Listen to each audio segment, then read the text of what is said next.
boa tarde. Saudações a todos que nos assistem. Hoje contaremos aqui com a presença da professora Natália, que vai falar sobre os reflexos da pandemia nas relações do trabalho. Então, Natália, mais uma vez, né, a gente já fez uma live e está regravando aqui para ficar o vídeo disponível para os alunos, para a comunidade acadêmica. Eu renovo os votos de agradecimento pela sua participação. É uma imensa satisfação ter a sua colaboração aqui no nosso projeto. Então, passo a palavra para você falar um pouco sobre esses efeitos, né, esses reflexos da pandemia nas relações de trabalho. Boa tarde a todos.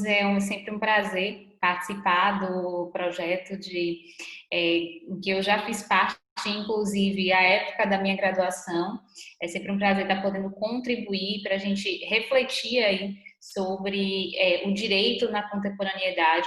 E nada mais propício do que esse momento que nós estamos vivendo, né, em que o direito é afetado diretamente, dado as mudanças nas relações sociais de um modo geral. E já partindo um pouco para o nosso tema, né, dos reflexos da pandemia nas relações de trabalho, no direito de trabalho, a gente aí teria uma tarde inteira para falar sobre esse assunto. Mas eu vou me ater especificamente às duas medidas provisórias de maior destaque nesse cenário do direito do trabalho, que é a medida provisória 927 e a medida provisória 936.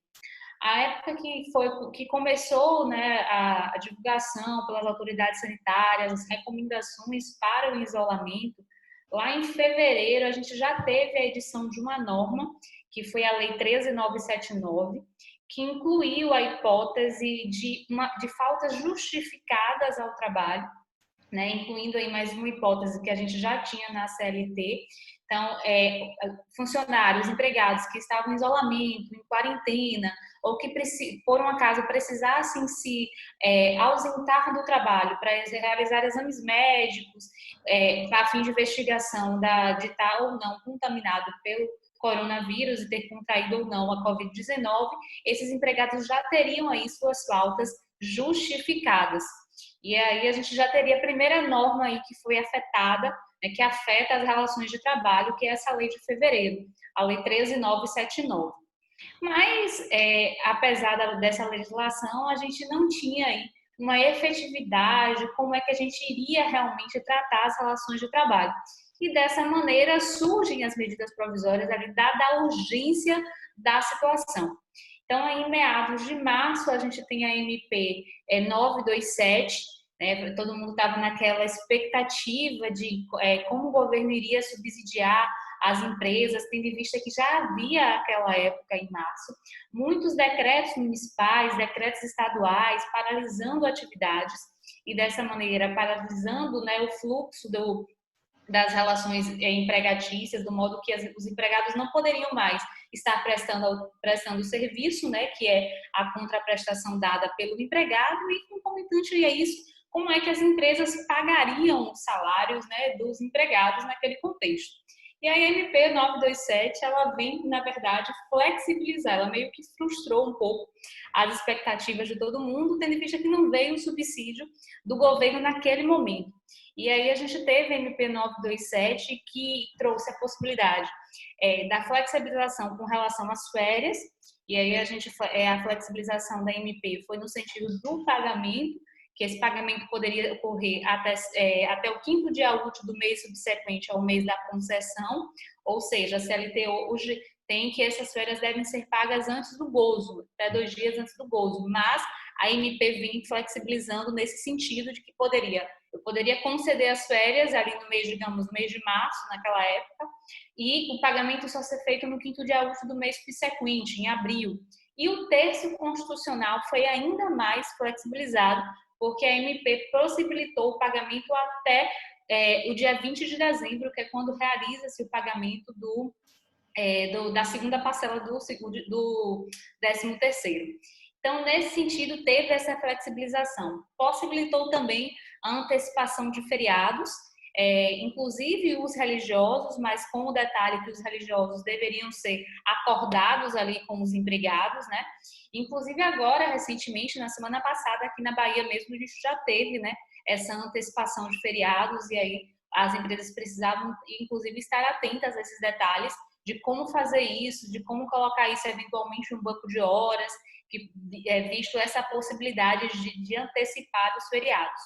A MP 927 também, falando em banco de horas, ela prevê também essa flexibilização do banco de horas. Em que sentido? Ela aumenta o prazo de compensação, que antes nós tínhamos através de acordo individual, depois da reforma trabalhista de 2017, a possibilidade de um acordo, de um banco de horas para ser compensado em até 6 meses. A MP 927, ela aumenta esse prazo para que essa compensação se dê em até 18 meses. Então, houve um tempo aí bem maior para flexibilizar, para compensar essa jornada. Também previu aí a possibilidade do não pagamento do FGTS das competências de março, abril e maio, possibilitando que o empregador parcelasse futuramente, né, a partir de julho, essas competências em até 6 meses. Foi mais uma opção também da MP 927. E o teletrabalho, que previu a possibilidade, inclusive, dos aprendizes e estagiários serem incluídos na modalidade de teletrabalho. O teletrabalho teve algumas pontuações no sentido de que do controle dessa jornada do teletrabalho, no sentido que a utilização de aplicativos não seria uma forma de controlar a jornada. Enfim, esses são os tópicos principais que a MP 927 trouxe. Apesar de ter, né, de certa forma, possibilitado aí a flexibilização das férias e à época muitas empresas flexibilizaram, colocaram alguns empregados que tinham férias, que estavam com férias. Então, mas o subsídio do governo não veio com a MP 927. E as empresas que não estavam trabalhando, que não estavam tendo como desenvolver a sua atividade, estavam realmente com problema no fluxo de caixa. Muitas empresas do nosso país, né, principalmente as micro e pequenas empresas que movem a economia do país, elas não têm um fluxo de caixa capaz de sustentar meses sem atividade. Então, nesse sentido, muito se reclamou quando é que se viria aí essa ajuda do governo. Inclusive, essa MP 927 que nós estávamos falando, teve o famigerado artigo 18, que teve um tempo curtíssimo assim, de vigência, que era o artigo que previa a suspensão do contrato de trabalho, contudo, não ofertava qualquer contrapartida ao empregado. Na suspensão, a gente não tem prestação de serviço e não tem pagamento de salário pelo empregador. A CLT prevê já essa possibilidade de suspensão do contrato de trabalho para qualificação, que era o que a MP 927 trazia. Contudo, na CLT, no período de suspensão, esse empregado recebe uma bolsa, visando aí custear as suas necessidades, né? Porque o empregado, ele desempenha suas atividades para receber o salário, para se manter e manter a sua família. E o artigo 18 não previa essa contrapartida, deixava, inclusive, a critério do empregador uma eventual ajuda de custo sem qualquer vinculação a salário mínimo, ao número ao tempo de trabalho desenvolvido, enfim, não tinha nenhuma vinculação, totalmente discricionário. E aí o presidente da República, no mesmo dia que a MP foi publicada durante a madrugada, no dia seguinte, por volta do meio-dia, a gente já tinha notícia de que seria revogado esse artigo 18, e assim ele foi revogado. E a gente ficou nessa expectativa, né? As empresas e os empregados também, que eu costumo sempre falar, né? Que é um período que a gente não pode falar do empregador sozinho, nem do empregado sozinho. As empresas precisam empresa e empregado precisam pensar de maneira simultânea e um objetivando cooperar com o outro, dadas as circunstâncias que nós estamos vivendo, que nunca, na história recente, a gente não tem nenhum paralelo com o que a gente está vivendo. E aí, nesse sentido, veio a MP 936. Essa sim deu uma ajuda muito grande para as empresas e também, inclusive, o próprio objetivo da MP, né, tem lá descrito que era a manutenção do emprego e da renda, e essa manutenção do emprego e da renda se deu através do pagamento do benefício emergencial. é o que a gente chama de BEPER, né? Esse benefício emergencial de preservação do emprego e da renda. Então, o que é que falava essa MP 936? Ela previa basicamente a suspensão do contrato de trabalho e a redução da jornada com redução do salário. Quando a gente fala de suspensão da jornada de trabalho, se eu suspendo, eu não presto serviço e não recebo salário, como eu falei para vocês. Mas se o objetivo é manter a renda desses empregados, qual seria essa contraprestação e como ela seria paga? E aí foi que veio o subsídio do governo federal. O benefício emergencial de preservação do emprego e da renda, ele seria pago e está sendo pago atualmente, né, com os recursos da União, e todo o processo de pagamento foi operacionalizado pelo Ministério da Economia. Nessa suspensão do contrato de trabalho, empregado e empregador poderiam celebrar acordo individual de suspensão por até 60 dias. E esse empregado, por sua vez, receberia um valor, um benefício emergencial, com base no seguro-desemprego, que seria pago pelo governo federal pelos recursos da União. À época de publicação da medida provisória, da 936, se discutiu sobre a constitucionalidade desse acordo individual, tendo em vista que a Constituição diz que essa redução, essa suspensão da jornada de trabalho, suspensão do contrato, desculpe, ela só poderia ser feita através de negociação coletiva, e aí a gente precisaria da figura do sindicato. Nesse caso, aí a gente vai para a ADI 6363. Primeiro a gente teve uma medida liminar concedida pelo Ricardo Lewandowski, que era o ministro do STF responsável pela ADI, e Lewandowski disse que dependeria, em linhas gerais, que para esse acordo ter uma validade, uma efetividade, ele precisaria da chancela sindical. Isso causou um alvoroço sem igual à época, porque tornar viável a aplicação da medida provisória com a presença do sindicato, e aqui eu faço logo a ressalva que não estou minimizando a importância sindical nesse momento, mas, pelo contrário, é extremamente importante a presença sindical, mas para tornar viável o efetivo que a MP trazia, trazer a figura do sindicato para participar diretamente poderia ser um entrave. E essa foi a discussão, e aí foi para o plenário do STF, e aí a medida liminar não foi mantida, o STF entendeu, a maioria dos ministros, no sentido de que não seria necessária, nesse caso, a presença do sindicato para chancelar esse acordo. E aí, como a MP previa, a MP diz o seguinte: celebra o acordo individual, a empresa tem um prazo de 10 dias para informar ao Ministério da Economia e ao sindicato da categoria. Isso ficou mantido, informar o sindicato. O que não ficou mantido foi que só para ter validade se o sindicato aprovasse. Então, aí a gente resolve esse problema quando o plenário do STF diz que não precisa mais a presença sindical para chancelar esse acordo. Então, as empresas tinham o prazo de 60 dias, poderiam suspender por 60 dias esses empregados. Então, eles não estão prestando serviço e também não recebem o salário por parte do empregador. Deu aquele alívio às empresas, no sentido de que deu ali um tempo sem o peso da folha de pagamento. Inclusive, as contribuições previdenciárias, por óbvio, também não seriam pagas, porque eles não estariam recebendo salário, então desafoga um pouco as empresas nesse contexto. E a outra possibilidade dessa MP 936 era justamente a redução da jornada. Que essa redução da jornada, a MP traz no sentido de que poderia ser feito em 3 faixas: 25%, 50% e 70%. Concomitante a isso, seria pago também um benefício emergencial com base no seguro-desemprego, que seria complementado através desse BEP.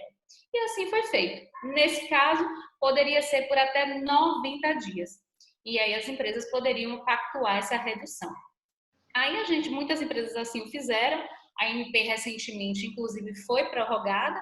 A sua vigência está sendo voltada aí já tem um projeto de lei, inclusive a gente agora já vai discutir outras coisas, porque a Câmara dos Deputados incluiu no projeto de lei da votação da MP 936 parte do que a gente tinha na MP 905, que é o MP anterior à pandemia, é a MP do contrato de trabalho verde e amarelo. E aí, nesse sentido, é bastante importante a gente falar, porque o que está sendo colocado, né? E aí a gente pode até lembrar da própria Constituição, no sentido de que não pode ser votado na mesma sessão legislativa, tema que já foi de medida provisória anterior, e aí foi colocado ali, teve bastante crítica, houveram muitas críticas nesse sentido, porque o Congresso acaba em um momento não muito oportuno, né, da medida provisória 936, incluindo alguns pontos que já foram de uma outra medida provisória. E é um detalhe importante nesse sentido. Então, as empresas começaram a fazer os acordos de suspensão de jornada ou de redução, e agora muitos que fizeram acordo lá em abril estavam sendo agora em junho, né? Então, essas empresas já estão nessa expectativa do que é que vai acontecer a partir de então, tendo em vista a finalização do prazo, e é importante saber nesse sentido que as empresas podem acumular agora uma redução, por exemplo, que não pode passar o prazo de 90 dias da utilização das duas possibilidades da MP. Então, quem já fez 60 de suspensão pode fazer agora 30 de redução. E aí, foi uma ajuda do governo, né, nesse sentido de manter essas empresas ativas aí enquanto essa pandemia passa, na verdade.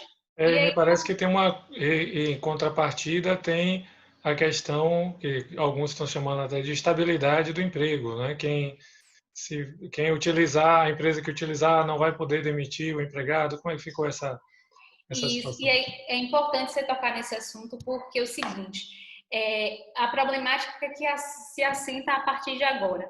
Está vencendo a medida provisória, né? Desculpe, o prazo, né, de 60 dias das empresas, a MP ainda tem mais 60 dias até a votação final. Está vencendo esse prazo, as atividades não voltaram, e essas empresas não têm fluxo de caixa. O que fazer com esses empregados que, inclusive, agora têm garantia provisória no emprego? Porque a MP 936, ela prevê o seguinte, aquelas empresas que se utilizarem das possibilidades aqui, das medidas de preservação do emprego e da renda, da MP 936, elas deverão conceder essa garantia provisória do emprego dos empregados que fizeram esses acordos. E essa garantia provisória vai variar aí de acordo com o tempo que foi feito. E aí, essas empresas hoje elas não têm um fluxo de caixa nem para garantir essa estabilidade provisória, essa garantia provisória do emprego. Então, essa é uma problemática que a gente vai ter que acompanhar a partir de agora. O que é que vai ser? Muitas empresas, infelizmente, eu acredito que vai acabar demitindo, dispensando os empregados, e a gente, infelizmente, esses empregados terão que buscar a Justiça do Trabalho, possivelmente, para receber as suas rescisões dos contratos. Porque essas empresas elas não têm fluxo de caixa para fazer o pagamento dessa rescisão. E aí a gente tem uma problemática seríssima. Talvez esses empregados aí talvez não, se tiverem aí os requisitos para o recebimento do seguro-desemprego, receberão o seguro-desemprego. Eu tenho acompanhado que alguns empregados realmente têm, inclusive, se posicionado no sentido de não, eu não vou buscar o Justiça do Trabalho se por um acaso for dispensado, porque é uma situação muito peculiar, porque tem muitas empresas realmente preocupadas com seus empregados, sem saber o que fazer. E aí muitos desses empregados não estão predispostos a buscar o seu trabalho verdadeiramente. Esperam até uma recontratação no futuro. E aí parcelam com seus empregados, mas aí a gente precisa de uma cautela. As empresas que optarem por um parcelamento devem estar acompanhadas com assessoria jurídica, porque esses parcelamentos, via de regra, não são garantidos. Então, tem que realmente, ou pactua com o sindicato, ou busca o seu trabalho para buscar essa homologação parcelada, porque o artigo 855 da CLT prevê essa possibilidade, né, de através de uma petição conjunta de empregado e empregador, homologar a rescisão, não é uma homologação de rescisão, mas uma homologação de um acordo extrajudicial, e aí eu penso que talvez seja uma possibilidade. E, infelizmente, a gente não tem uma conjuntura muito favorável nas relações de emprego nesse momento, porque as empresas, de fato, elas estão sem fluxo de caixa. E aí, uma crítica talvez até social, é que eu tenho acompanhado que o país tem aberto aí, né, gradativamente as suas atividades, talvez seja até um reflexo disso, porque ou vai abrir, ou essas empresas vão dispensar, e vão dispensar inclusive sem pagamento de rescisão. Contudo, essa reabertura, talvez isso reflita no A aumento saúde, né? no número de casos do coronavírus. Então, a gente fica assim no meio de uma situação difícil de você adotar um posicionamento, entender qual é o posicionamento mais correto, né, nesse sentido, porque Se o Estado ele não assume uma condição maior, vai acabar jogando o peso dessa responsabilidade para o empresário. Eu conheço alguns empresários que têm seus empregados e eles falam, né, que não querem demitir, mas vão tentar manter até quando puderem manter. E é claro que, como você falou, a realidade financeira, o fluxo de caixa, a possibilidade de manter é uma coisa, a vontade de manter é outra. Às vezes ninguém queria chegar a esse estágio de pandemia, a gente chegou, e agora? Eu preciso pensar o que a gente vai fazer daqui para frente, qual o plano para não se perder, né, esse rumo na economia. É uma situação realmente complicada que não depende somente da participação do empregador, precisa realmente da atuação do poder público para evitar, porque se aumenta o número de casos, a gente já tem um outro problema com a saúde e também pode ser um problema para a empresa. Outra questão que a gente precisa analisar é a saúde do empregado ser também uma responsabilidade do empregador. Né? Eu acho que tem até a responsabilidade sobre isso, né? A responsabilidade civil, as obrigações para garantir a saúde. Né? Não sei como é que você vê seu olhar de advogada e professora da área do trabalho, como é que vê essa questão da responsabilidade do empregador quanto à saúde do empregado. isso, inclusive, a gente tem uma decisão recente do STF, né? A gente tem um artigo 29 da MP 927 que falava sobre, dizia expressamente que a Covid-19 não era uma doença ocupacional. E aí, recentemente, houve a suspensão desse artigo pelo STF, o que levou muita gente a crer que estaria aí automaticamente configurando a Covid-19 como uma doença ocupacional. E não foi bem isso, né? A gente só tem a suspensão aí dessa configuração automática, né? Ou, que não tinha essa configuração automática, o artigo era nesse sentido. Então, fica complicado. Dois pontos me chamam a atenção com relação a essas medidas provisórias no que diz respeito à saúde do empregador. A antecipação de férias, que quase que a gente não falou, mas eu vi muito pouco falando sobre o reflexo da saúde do empregado. Porque as férias, elas não são dadas porque é bonito dar férias, entendeu? As férias, ela é também uma questão de saúde e medicina do trabalho. Esse empregado, ele tem esse período de férias com o objetivo de ressocializar com a sua família, com seus familiares, para desaluviar a mente, descansar. É esse o objetivo. E aí, tecnicamente, se entende que após o fluxo de 12 meses de trabalho, tem-se direito a 30 dias de férias. Isso não é à toa. Não foi uma pessoa qualquer que entendeu que é dessa forma e vamos dar 30 dias de férias. Isso tem uma lógica para que seja dessa forma. E quando a gente tem essa antecipação de férias, sem limitação, inclusive, de período, porque eles poderiam antecipar períodos aquisitivos. Né? Então, se eu tinha um ano de empresa, eu poderia gozar agora na pandemia 3 meses de férias. E aí eu ficaria 2 anos na frente sem férias, já que eu teria um período aquisitivo, mais 2 que seriam antecipados. E a preocupação com a saúde desse trabalhador. Isso poderia culminar no futuro, inclusive, uma rescisão do contrato de trabalho desse empregado, porque ele poderia não estar desempenhando bem as suas funções por conta do cansaço, da estafa. A gente poderia falar aqui dos impactos da síndrome de burnout, tudo isso. Entendeu? E a gente não falou muito disso, talvez até por pouca aplicação dessa antecipação de férias na realidade. E um outro ponto com relação à saúde seria a questão da configuração da doença ocupacional. E aí a gente precisaria analisar esse empregado que contraiu a Covid-19 no ambiente laboral, se realmente ele estava exposto excessivamente ao risco, aí as empresas precisariam estar. Eu sempre tenho alertado nesse sentido. oferece as máscaras, faz o controle da entrega desses EPIs, álcool em gel, limpeza, asepsia quase que frequente ali dos itens que está sendo utilizado por aqueles empregados, e tudo isso documentado, porque se eventualmente no futuro esse empregado vir a reclamar do seu trabalho, o acometimento, né, dessa doença da Covid-19, esse empregador precisaria ali estar com uma prova robusta de que ele não deu causa, pelo menos que ele não tomou os cuidados necessários.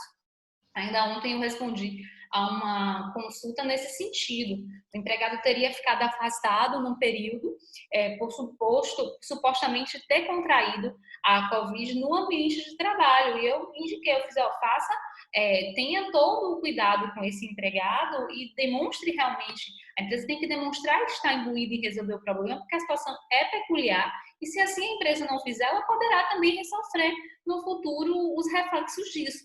Então, a gente Claro, e também tem a empresa responde Exato, objetivamente pelo cuidado, né, pela manutenção da saúde do empregado. Não basta também só dar o equipamento e não ensinar ou não fiscalizar que ele vai estar usando no local de trabalho. fiscalizar o uso, anotar o dia da entrega. Por exemplo, as máscaras, ela tem um tempo útil, né? Dependendo do material em que é feito, elas devem ser trocadas a cada X horas. Então, esse empregador tem que estar atento a isso. Então, dá ali o material, o EPI, né, o equipamento de proteção individual, no prazo correto para demonstrar, não só processualmente, porque eu estou falando processualmente no sentido do evitar o passivo trabalhista, Uma mas possível defesa, assim. do ponto de vista, inclusive, das relações pessoais que são desenvolvidas no âmbito laboral. O empregador tem que, nesse momento, especialmente, demonstrar preocupação e estar efetivamente preocupado com o seu empregado. É a relação de cooperação que eu me referi logo no início, quando a gente falou. Então, especialmente nesse momento, essas figuras, né, da relação de emprego, empregado e empregador, devem estar aí cooperando entre si. Da mesma forma, o empregado usar o equipamento de maneira correta. Não adianta quando o empregador sair eu baixar a máscara, entendeu? Então, tudo isso é uma relação de cooperação, porque, por exemplo, algumas empresas precisam estar funcionando nesse momento. E aí depende da mão de obra dos seus empregados. É mais uma questão que é importantíssima as empresas pensarem também, os empregados também, porque é um reflexo, e esse empregado, inclusive, que porventura venha a ser configurada reconhecida que tem a doença ocupacional ali, a Covid-19 no seu caso específico, ele tem também uma garantia do emprego, né? Depois que ele sai do auxílio, ele vai ter 12 meses de estabilidade no emprego, né? Então, é um reflexo direto também na empresa. Então, é um reflexo, e certamente isso tem um peso, inclusive, do ponto de vista da folha de pagamento da empresa e tudo mais. Sim, você me falou, me remeteu aí à questão da boa-fé objetiva nas relações contratuais trabalhistas, que às vezes a gente estuda no direito civil, não fala muito no direito do trabalho, mas é uma realidade também. Me lembro que quando estava fazendo o mestrado há um tempo atrás, o professor da disciplina, na disciplina de direito do trabalho, já passava o livro de uma doutrina espanhola que falava da aplicação do princípio da boa-fé objetiva nas relações trabalhistas. E é esse o caso. Patrão e empregado, eles precisam agir com lealdade e com a preocupação de uma forma cooperativa para que o trabalho não implique né, em alguém perder a saúde, perder a vida. Né? O objetivo do trabalho é justamente você ir garantir o seu sustento e não ter um prejuízo na vida e na saúde. Com certeza, sem dúvidas. E esse é um dos reflexos, mais um dos reflexos importantes aí dessa pandemia, que é justamente esse acometimento, né, de problemas de saúde por esses empregados. E, sim, e assim, a gente está falando de um problema mais, digamos que objetivo, né, porque ou você contraiu ou você não contraiu. Mas a gente também tem outras nuances do ponto de vista subjetivo. Esses empregados que estão indo trabalhar nesse momento estão indo se expor ao risco, né? Quer queira, quer não. Então, isso pode eventualmente ter um abalo psicológico, esses empregados precisarem de uma assistência médica futura, porque não é fácil. Às vezes, a gente, quando vai na rua, né, não necessariamente para trabalhar, já se sente ali um pouco amedrontado com as circunstâncias que nós estamos vivendo, imagine um trabalhador que precisa ir à rua, que precisa ir trabalhar, que precisa lidar com o público diariamente. Então, isso também é uma situação que deve ser acompanhada pela empresa, e é o que eu sempre tenho conversado, sempre tenho indicado. O momento é de você pensar muito no ser humano, sabe? É difícil a gente dizer que tem um lado positivo de uma situação como essa que nós estamos vivendo. Eu realmente me esforço muito para ver um lado positivo disso tudo. Mas se talvez a gente pudesse dizer alguma coisa positiva, talvez fosse esse espírito de cooperação, essa relação de lealdade que deve, na verdade, nortear todas essas relações. A gente sempre teve muito essa dicotomia e não acho que a pandemia vai fazer deixar de existir essa dicotomia de empregado e empregador. Talvez aí a gente tendo nesse momento uma relação de mais proximidade, de mais atenção, se consiga chegar em atravessar esse momento com mais tranquilidade, digamos assim, se assim a gente pode dizer, e afastando aí como se nós estivéssemos em dois polos muito distintos, e nesse momento me parece que não estamos tão longe assim, pelo menos nas relações de trabalho, porque de fato, às vezes a gente até pensa em empregador sempre como aquela grande empresa, mas a gente tem muita empresa pequena que o empregador é ali quase que um funcionário também, né? Desempenha às vezes as atividades do seu empregado, então a gente precisa também pensar nesse pequeno empresário, nesse pequeno empreendedor que também está ali na linha de frente e que não tem esse distanciamento dos empregados. Então é realmente um momento de pensar nessa cooperação de empregado e empresa. Muito bem. Você falou, acredito que a sua fala foi muito importante. É o momento de pensarmos, né, do lado humano realmente dessas relações, não pensar o outro apenas como um ser, né, distante e isolado. Então, professora Natália, eu adorei assim esse bate-papo. Acho que foi muito produtivo, muito esclarecedor para quem vai nos assistir aqui. E gostaria de agradecer mais uma vez a sua participação, a sua contribuição. Acho que você trouxe de uma forma bem objetiva e bem didática os principais pontos das relações trabalhistas que precisavam ser esclarecidos. Então, eu agradeço mais uma vez a sua participação. Eu que agradeço mais uma vez, a participação é sempre um prazer. Como eu falei, é um tema que a gente passaria aqui horas e horas falando, e a gente tem acompanhado assim diariamente tudo que está acontecendo, né? Porque todo dia uma novidade, projeto de lei, aí está na Câmara de Deputados, vai para o Senado, e aí a gente tem que ficar acompanhando para ver qual vai ser a repercussão de tudo isso. Então, na verdade sempre um prazer estar aqui falando, podendo contribuir com um pouco de conhecimento, e acho que especialmente nesse momento a gente tem que ofertar aquilo que a gente tem de melhor, né, de certa forma ajudar as pessoas, e principalmente porque no mundo com tanta informação controversa, né, quanto mais informação objetiva e direta, né, objetiva ali na resolução das questões das pessoas, mais importante é o nosso trabalho. Então, mais uma vez, muito obrigada, estou sempre à disposição, e que logo, logo isso passe, que eu já estou morrendo de saudade da aula presencialmente. Eu também. Espero que a gente consiga aí, eu sou um pouco otimista nesse sentido, que a gente consiga em breve, aí, talvez nesse segundo semestre, voltar às aulas presencialmente, claro que guardando as medidas de segurança. Com certeza. Então, só para finalizar, eu gostaria mesmo de registrar a minha satisfação em ter hoje você como minha colega, tanto como advogada quanto professora da UNEB, e dizer, né, que você realmente é uma parte importante no projeto de reflexões contemporâneas. Me lembro que há um tempo atrás, em 2012, né, a gente estava organizando, estava pensando com essa ideia de fazer um seminário e falei, poxa, como é que eu vou conseguir os monitores? Aí botei lá no Facebook e rapidamente apareceu uma mensagem quando eu fui ver Natália, eu tenho interesse em participar. Para mim foi uma surpresa já tão rápido, né, ter interessados, né, porque a monitoria ela era voluntária, e também foi uma grata satisfação contar com a sua participação, você que sempre foi uma estudante muito dedicada e hoje é um profissional de excelência também. Isso é o reflexo da sua dedicação ao trabalho, a sua dedicação aos estudos. E naquele momento foi muito importante perceber que você, Dina, que foram meus 4 monitores, Marcos